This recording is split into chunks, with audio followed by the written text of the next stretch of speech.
Tropic update as of 10 p.m. PST, September 13th. We got 96 L has formed in the Atlantic, has 30% during the next 48 hours, 40% in the next 5 days. The Eastern Atlantic system is down to zero. We can show you a broad view of this. Here's the Central Atlantic system, clearly becoming better organized tonight. It actually has a pretty good LLC, or a very sharp wave, based on AS Sketches caught the eastern half of it's pretty well developed. Probably close to a tropical storm. I mean, at least 30 knots. I think the system has a pretty good. I'm going to go 60% during the next 48 to 72 hours. I think this thing could become a depression as it heads west towards the northern Leeward Islands. And the models more or less take it towards the Leeward Islands, Puerto Rico. And quite a few of them then form a weakness in the ridge, turning it to the north. Our Cape Verde system is now pretty much dissipated. And we can see this what's the models, taking it towards the Leeward Islands and Puerto Rico and Dominica. But hey, look at the GFS enablers.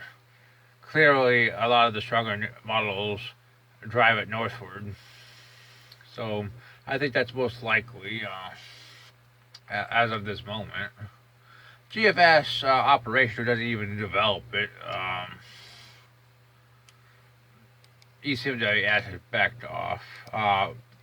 GEPS neighbors are far more westward. I mean, if it heads into the islands, it's likely going to remain weaker anyway.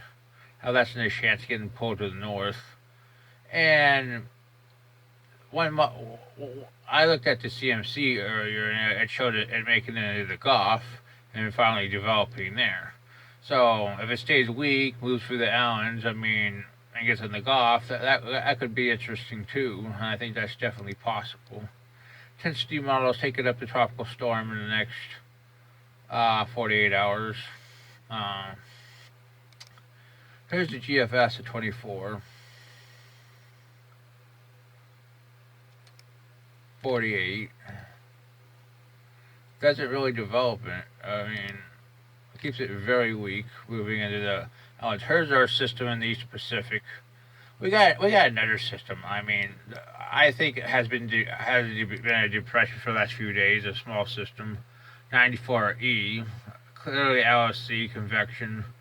I don't know why the NAC has not upgraded this, but hey, for some real reason they have kept it at 20%.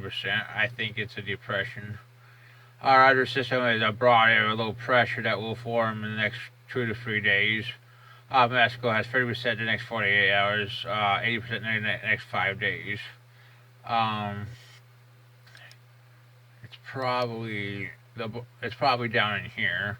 The models take it northwestward towards Mexico, in this area, 72 to 96 hours.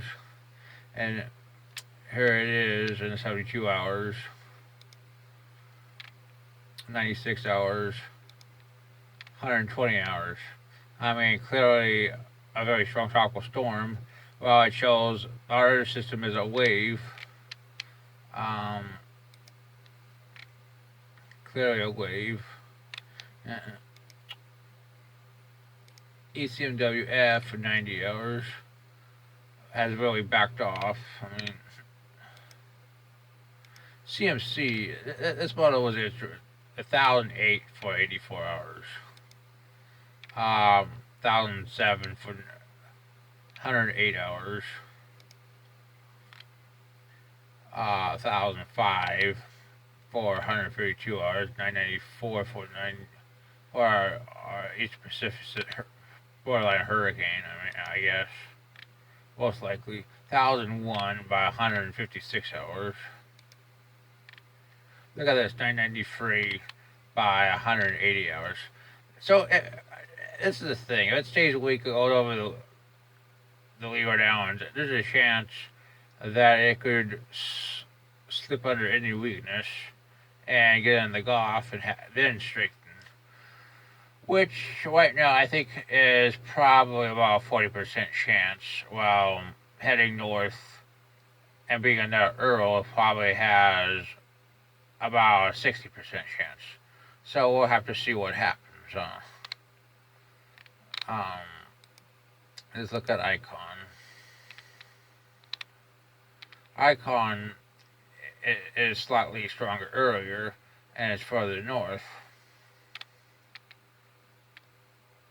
for 180 hours. We'll have to see exactly where it goes. But this position could still hit the United States. So it's all worth watching. This is the thing. Anything that is 7, 8, 9 days out is definitely up in the air, and there's just no